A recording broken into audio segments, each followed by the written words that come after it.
Hi, Stacey. I'm so excited to have you here. Welcome, everyone, to Girl Talk Podcast.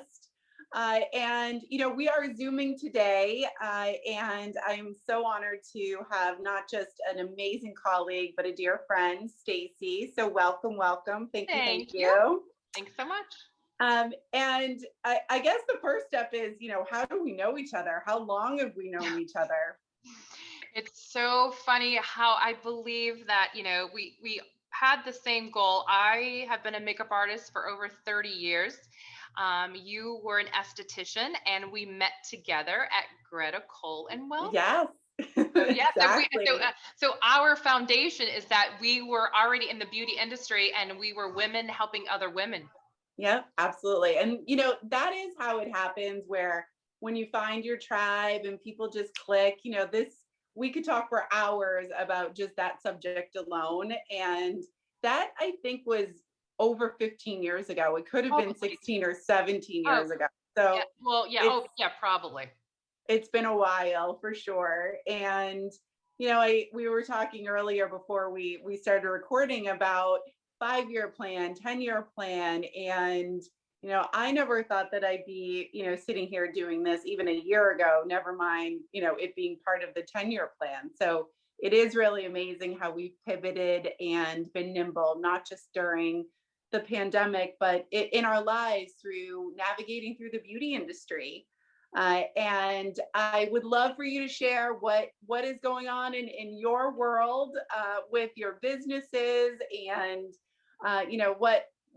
what's in the pipeline for you as well. So maybe start with Oh, that and share your business. yes. Well, let's start with, okay. So 2020 was definitely a year that you know, I guess we had to have it in order to move forward, and it Mhm. certainly taught us quite a lot about, I think, the way that we do business. I think that the way that we communicate, the way that we shop, and 2020, if it didn't teach us anything else, it taught us patience and flexibility for Yep. sure. Um, so, as a few things had happened, and I know you and I have kind of talked off camera as well. So, in 2019, I was diagnosed with progressive MS, and Mhm. this was something that kind of came out of the blue for me. Headaches and fatigue, and I never saw it coming. And let's just kind of fast forward, after doing a year's worth of tests, then they had sent me with a diagnosis. Now, it kind of, obviously, it rocked my world a bit, and Yeah. it completely was starting to show its ugly head. And I had to start to think about how I was going to live and work now with this little bit of bump in the road that came my way. Yeah. So 2020 kind of let me take a little bit of a break. It let me to kind of breathe and say, okay, how do we move forward? And I basically had to start thinking about, we didn't want the world was stopping, but people still wanted that human connection. They still Yep. wanted to be able to do things. And so makeup and the beauty industry was really one that was also hit very hard too, because think about it. So, as a makeup artist, when you were putting makeup on someone, you're in someone's face, you're working with their Mhm. eyes, their nose, their Mhm. lips. They don't have to have a mask on, but you do. um, you can't touch products anymore. They weren't quite sure how COVID would be on surfaces. I mean, this was just a whole thing that we were like, we were puzzled and scratching our heads. We do. Exactly. Exactly. How do and for a makeup artist, I've been a makeup artist for 30 years. So I had a few things I had. Okay, now I've gotten this like kind of stinky, diagnosis that kind of came up that I was dealing with. And now a business that I've done for 30 years, I'm thinking, okay, how do I move forward? What is going to be next? Um, and I guess, we started thinking, how do women, want to get their beauty information out? I would have women call and email and say, Stacey, do you have this product? Or, what are you doing? Or, I'm not going to have a wedding, but I still want to have wedding makeup. Can you show me? Can we do a Zoom? And Mm-hmm. this Mm-hmm. is how the virtual Right. makeups, yes, started Yes. happening. It's Yes. because clients were reaching out and saying, you're my girl. How can you help me fix this? So it's Mm-hmm. almost like that kind of ended up kind of turning into something else, because in so many events got rescheduled. So don't forget, in 2019, so when you would do weddings, a lot of Yes. times people have their dates way in advance, even for bar mitzvahs Mm-hmm. and things. So I was booked for 2020 because so many people wanted to get married in 2020 or have big events, and it all got canceled and rescheduled. So now people are doing things that they booked in 2019 that's now going to happen somewhat in 2021, or even rescheduled Mm-hmm. in For 2022. next year. Right. Right. Yeah. That makes sense. So So did you end up, you pivoted a bit, and Studio 28, we'll talk about that because, we've connected on a few different levels and reasons for that.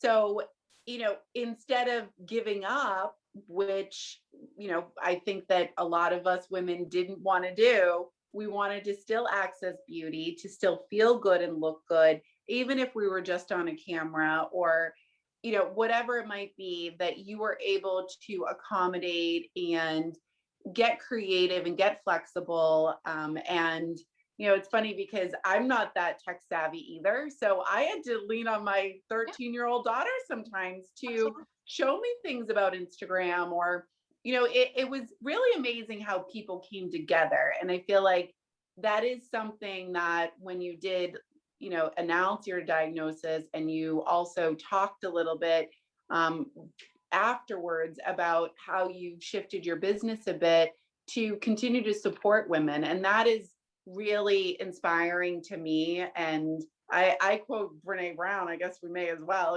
vulnerability is courageous. And that's really, really amazing. And it's a beautiful story to share. So that others can share their stories too. It's inspiring. So thank you. Well, oh, you're so welcome. It's funny because my whole wedding philosophy, even what my style of weddings was always about being it's a natural makeup. It's a very classic makeup. It's very Mm-hmm. timeless. And I've been quoted and saying that before. So, um, and when I would post pictures on Instagram or social media, I never put filters or anything because I wanted to be very real.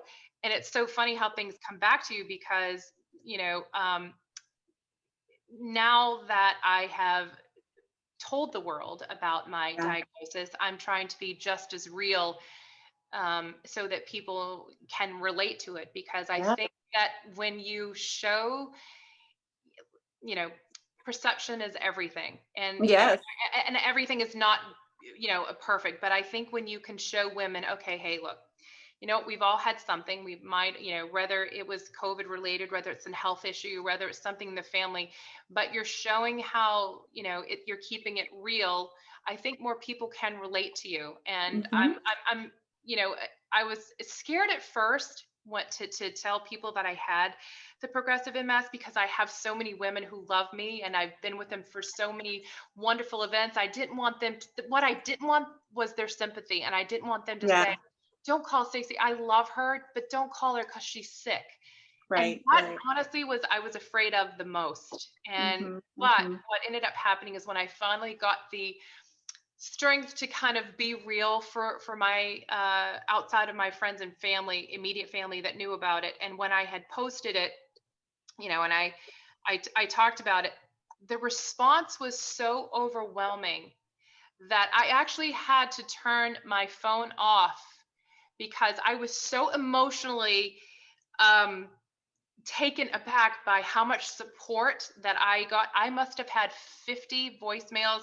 I had emails, text messages, and it was nothing but support.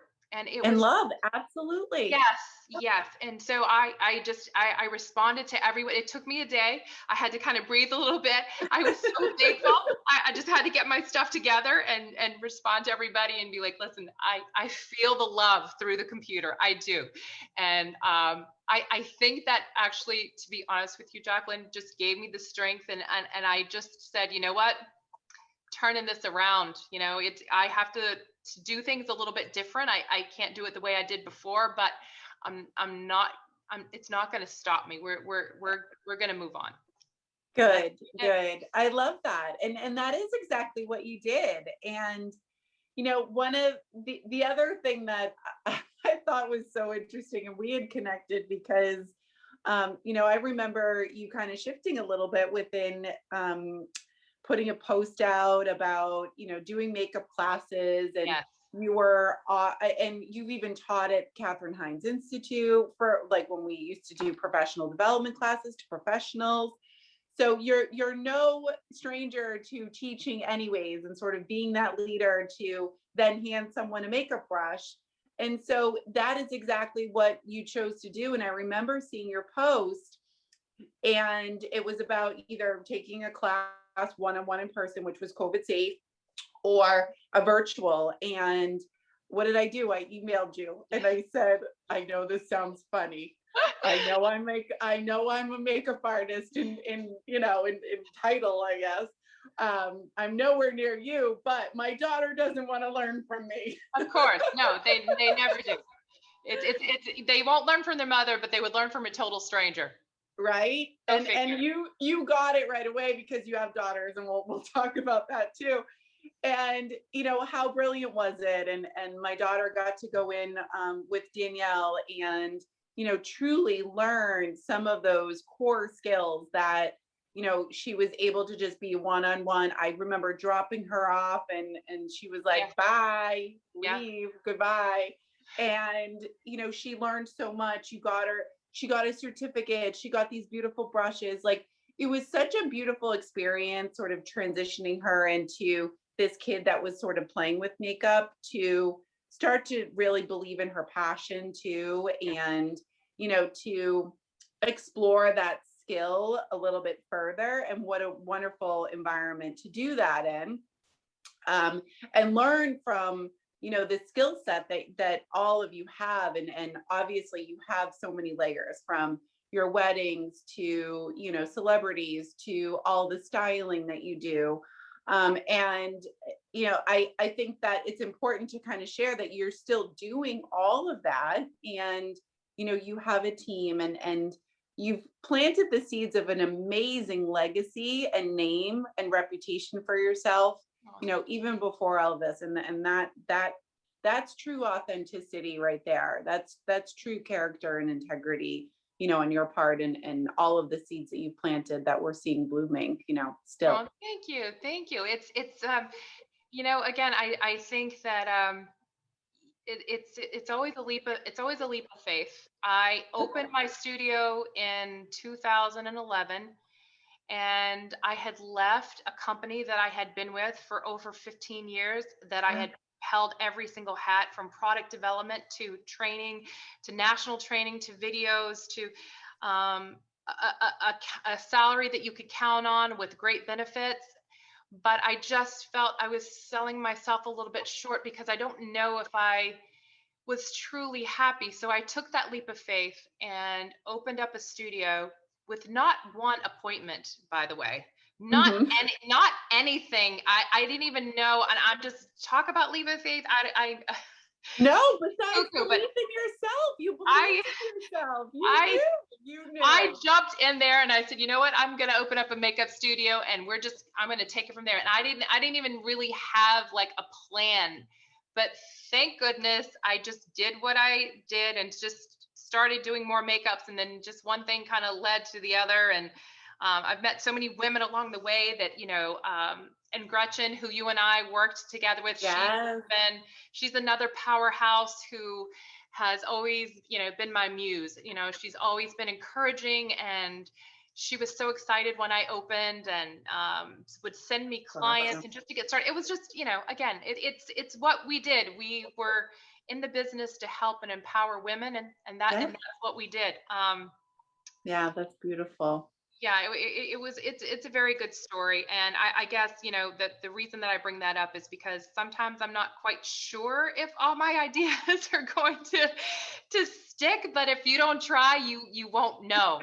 No, it's true. And that actually brings me to the lessons that I teach my daughter for, just gaining her confidence, trying a little bit of modeling, trying a little bit of, makeup. And I know that you've got some stories about your girls. So I would say that's a legacy, not only a lesson for us that we're learning as we go, but what we're teaching our daughters. And that's part of all of this too, is sort of what are we handing to them to have them help them make those choices and take those risks and dream big, and don't think any dream is too small. I think that's something that I always try to extend to her.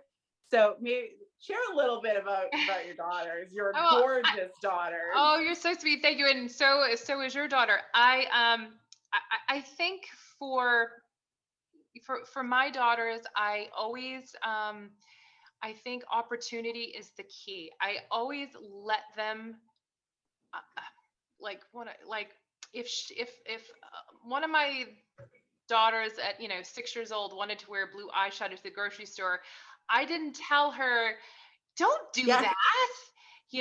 I would let her experiment, and as she would be very young and look at me and say, Mom, is this right? And I'd say, Hmm. do you feel pretty? And then she said yes, and I said, then you did it perfect. So I think it just kind of I think you just kind of give them the courage again to and the Yeah. strength and the tools to be who they are, Hmm. and just let them flourish. I do remember doing makeup and having my oldest daughter like on my hip, and and doing makeup on my sister-in-law. So they were always around the beauty industry because Hmm. their mother Hmm. obviously did. So and I do feel that I always try to teach my daughters, to be independent, to think on their own, to make decisions, to be creative. And I'm hoping that I could lead by example, because that's really your biggest Yes. that's your biggest teacher, and what you can teach your children is what you show them. Yeah, Um, absolutely. And and not breaking their spirit. I feel like the blue correct. eyeshadow thing is Listen, it's not breaking the spirit. Why break that spirit? It's a correct. beautiful spirit that And has has so much, opportunity and chance, like you said. Yeah. correct. And again, and I just think it was not to poo-poo any of their ideas, but to encourage all their ideas. Um, and it's funny because it's such a full circle, because now, so my oldest daughter's 23, my youngest is 20. And it's so funny. So the things that I would let them play with and teach them with makeup and the beauty industry, it's so funny. Now they're teaching me. And I think that's one of the biggest lessons that you could teach your children too, that you'll never stop learning. Even being a makeup artist for so many years, I think if you're not open, and if you think that you know every single thing about it, then you are doomed. Yeah. You Yeah. have it's always learning. It's always somebody can show you something, somebody can refresh an idea, and you just Hmm.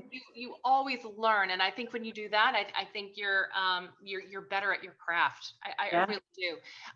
One big thing, and obviously this, is obviously the what we did and how we sold makeup in 1993, is not how you sold makeup in 2003, and it's certainly not how you sell makeup in 2021.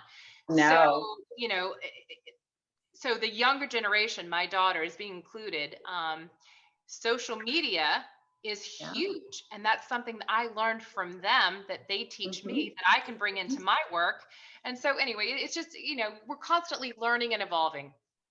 I agree. And like, not only did I have to learn, how to post things with Instagram, but like that's how she learned how to do some makeup. It wasn't from me in the beginning, was YouTube's and, Oh, yes. these short videos. So it it's amazing to kind of stay current, not to ever get antiquated.